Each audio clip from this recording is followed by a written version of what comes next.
Hi friends, welcome to Joe's Kitchen. நீங்க இன்னும் நம்ம ஜோஸ் கிச்சன் சேனலை சப்ஸ்கிரைப் பண்ணலையா? சட்டுன்னு சப்ஸ்கிரைப் பண்ணிட்டு லைக் பட்டனை தட்டி விட்டுட்டு வாங்க வீடியோக்குள்ளார போகலாம்.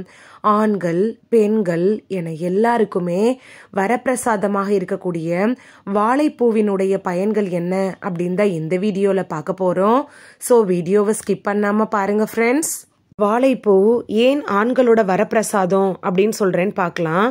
ஆண்களுக்கு இந்த வாழைப்பூ ரொம்ப நல்லது, விந்துவை விருத்தி செய்யக்கூடியது அப்படிங்கிறதுனால இந்த பூவை பறிச்சதுமே 2 நாட்களுக்குள் சமைச்சு சாப்பிடணும்.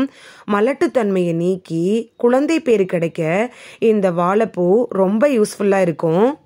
வாழைப்பூவை ஏன் பெண்களோட வரப்பிரசாதம் அப்படின்னு சொல்றோன்னு பார்க்கலாம். பெண்களுக்கு வாழைப்பூ அப்படிங்கிறது ஒரு பெரும் வரப்பிரசாதம் அப்படின்னு தாங்க சொல்லணும். அதுலேயும் கர்ப்பப்பைக்கு இந்த வாழைப்பூ ரொம்ப அருமையான மருந்துங்க. உடல்ல ரத்தம் இல்லாதவங்களுக்கும் மாதவிடாய் நேரத்தில் அதிக ரத்தப்போக்கு இருக்கிறவங்களுக்கும் இந்த வாழைப்பூவை பொரியல் செஞ்சு கொடுக்கலாம். வெள்ளைப்படுதல் பிரச்சனையிலிருந்து விடுபட செய்யறதுல வாழைப்பூ எப்படி பயன்படுது அப்படின்னு பார்க்கலாம். இந்த பூவோட உள்ளார இருக்கக்கூடிய வெள்ளையான பாகத்தை பாதி அளவு எடுத்து நசுக்கி சாறு பிழிஞ்சு அதில் கொஞ்சோண்டு மிளகுத்தூள் சேர்த்து கொதிக்க வச்சு பனங்கற்கண்டு கலந்து குடிச்சிட்டு வந்தீங்கன்னா ரத்தப்போக்கு கட்டுப்படும்.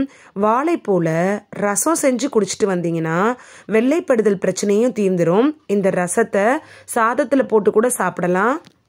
மலச்சிக்கல் பிரச்சனையிலிருந்து விடுபட செய்யறதுல வாழைப்பூ எப்படி பயன்படுது அப்படின்னு பார்க்கலாம். இந்த வாழைப்பூல நார்ச்சத்து நிறைய இருக்கிறதுனால மலச்சிக்கல் பிரச்சனையிலிருந்து நீங்க விடுபடணும் அப்படின்னு நினைச்சீங்கன்னா வாரத்துல ஒரு முறையாவது வாழைப்பூவை சமைச்சு சாப்பிட்றது தான் உங்களுக்கு பெஸ்ட் தீர்வா இருக்கும். அது மட்டும் இல்லாம இந்த வாழைப்பூல எக்கச்சக்கப்பட்ட புரோட்டீன்கள் இருக்கிறதுனால எடை குறைக்கணும் அப்படின்னு விரும்புறவங்களுக்கு வாழைப்பூ பெஸ்ட் சாய்ஸா இருக்கும். நீரிழிவு நோயாளிகளுக்கு வாழைப்பூ எப்படி பயன்படுது அப்படின்னு பார்க்கலாம். சர்க்கரை நோயாளிகள் தவிர்க்கவே கூடாத உணவு வகைகளில் இந்த வாழைப்பூவும் ஒன்று. காரணம் என்னன்னு பார்த்தோன்னா, மேம்படுத்தப்பட்ட குளுக்கோஸை வெளியேற்றுறதோட சர்க்கரை அளவை சீராக வச்சுக்கிறதுக்கும் இந்த வாழைப்பூ ரொம்ப யூஸ்ஃபுல்லாக இருக்கும்.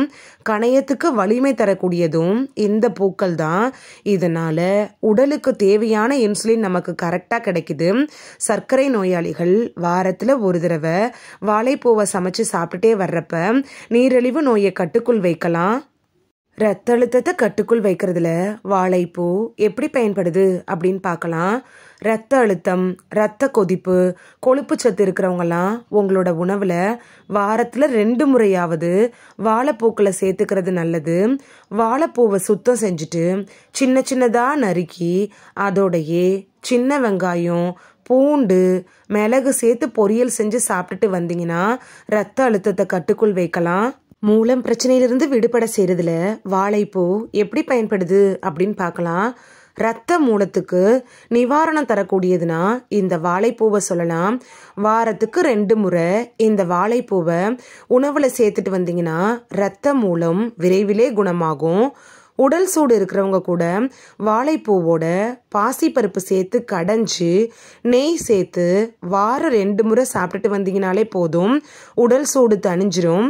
விட்டமின் ஏ சத்து இந்த வாழைப்பூல இருக்கிறதுனால கருவிழி பிரச்சனை இருக்கிறவங்க இது ரொம்ப யூஸ்ஃபுல்லாக இருக்கும். அது மட்டும் இல்லாமல் கண் ஆரோக்கியத்தை மேம்படுத்தி கண்புரை பிரச்சனையை முன்கூட்டியே தடுக்கிறது கூட சக்தி கூட இந்த வாழைப்பூக்கு இருக்கு. வயிற்றுக்கடுப்பு பிரச்சனையிலிருந்து விடுபட செய்யறதுல வாழைப்பூ எப்படி பயன்படுது அப்படின்னு பார்க்கலாம். வயிற்றுக்கடுப்பு இருந்துச்சுன்னா வாழைப்பூவை தண்ணியில கலந்து ஜீரகம், மிளகுத்தூள் சேர்த்து கொதிக்க வச்சு அதை வடிகட்டிட்டு அந்த தண்ணியை மட்டும் வெது வெதுப்பா இருக்கிறப்பே குடிச்சிட்டு வந்தீங்கன்னா உங்களுக்கு நல்ல தீர்வு கிடைக்கும். சிறுநீரகம் சம்பந்தமான பிரச்சனையிலிருந்து விடுபட செய்யறதுல வாழைப்பூ எப்படி பயன்படுது அப்படின்னு பார்க்கலாம். சிறுநீரகத்துல கற்கள் அப்படி இல்லைன்னா சிறுநீரகத்துல எந்த பிரச்சனையா இருந்தாலும் அதுக்கு உதவக்கூடியது அப்படின்னா இந்த வாழைப்பூக்களை சொல்லலாம். இதனால சிறுநீரகத்தில் இருக்க கற்கள்லாம் கரைஞ்சு வெளியேறிடும். வாரத்துக்கு ஒரு முறை நீங்கள் வாழைப்பூ செஞ்சு சாப்பிட்டுட்டு வர்றப்ப நீங்கள் சிறுநீரகத்தில் உள்ள கற்கள் கரையிறத நீங்களே ஃபீல் பண்ண முடியும். அது மட்டும் இல்லாமல் வயிற்றுப்புண் வாய்ப்புண் இருந்தால் கூட இந்த வாழைப்பூ குணப்படுத்தும். சருமத்தை ஏதாவது பிரச்சனை இருந்துச்சுன்னா, அதாவது அலர்ஜி, கொப்புளங்கள், புண்கள், பருக்கள் இதெல்லாம் இருந்தால் கூட அதை சரி செய்கிறதுக்கும் இந்த வாழைப்பூ ரொம்ப யூஸ்ஃபுல்லாக இருக்கும்.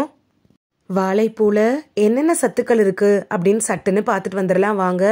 Phosphorus, calcium, potassium, copper, magnesium, இரும்பு இது மாதிரியான முக்கிய சத்துக்கள் இருக்குது. அதே போல் விட்டமின் C+, ஆன்டி ஆக்சிடென்ட்டுகள் கூட நிறைய நிறைஞ்சிருக்கு. இந்த வீடியோவில் வாழைப்பூ சாப்பிட்றதுனால அது என்னென்ன நோய்களுக்கெல்லாம் மருந்தாக அமையுது அப்படிங்கிறதையும், ஆண்கள் பெண்கள் என எல்லாருக்குமே வாழைப்பூ எப்படி வரப்பிரசாதமாக இருக்குது அப்படின்னு தான் பார்த்தோம். இந்த வீடியோ உங்களுக்கு ரொம்ப யூஸ்ஃபுல்லாக இருந்திருக்கும் அப்படின்னு நான் நம்புகிறேன். இந்த வீடியோ உங்களுக்கு பிடிச்சிருந்துச்சுன்னா லைக் பட்டனை தட்டி விடுங்க. சப்ஸ்கிரைப் பண்ணுற ஃப்ரெண்ட்ஸும் மறக்காமல் லைக் பட்டனை தட்டி விடுங்க. இந்த வீடியோ உங்கள் ஃப்ரெண்ட்ஸுக்கு பயன்படணும் அப்படின்னு நினச்சிங்கன்னா ஷேர் பண்ணி விடுங்க. நிறைய பேர் சப்ஸ்கிரைப் பண்ணாமல் பார்க்குறீங்க ஃப்ரெண்ட்ஸ். நீங்களும் சப்ஸ்கிரைப் பண்ணிட்டு பார்த்தா நமக்கு பவர் கிடைக்கும். நீங்கள் சப்ஸ்கிரைப் பண்ணிட்டு பார்க்குறது இது மாதிரியான வீடியோக்கள் தொடர்ந்து போடுறதுக்கு எங்களை மோட்டிவேட் செய்கிற விதமாக அமையும் ஃப்ரெண்ட்ஸ். சப்ஸ்கிரைப் பண்ணுறதோட மட்டும் இல்லாமல் பக்கத்தில் இருக்க பெல் ஐக்கானை கிளிக் பண்ணி ஆளுங்கிற ஆப்ஷனை கிளிக் பண்ணி வச்சிட்டிங்கன்னா நாங்கள் வீடியோ போட்ட உடனே நோட்டிஃபிகேஷன் உங்கள் செல்ஃபோனை வந்தடையும். நாளைக்கு வேறொரு ஆரோக்கியமான பதிவில் சந்திக்கலாம். தேங்க்யூ, பாய்.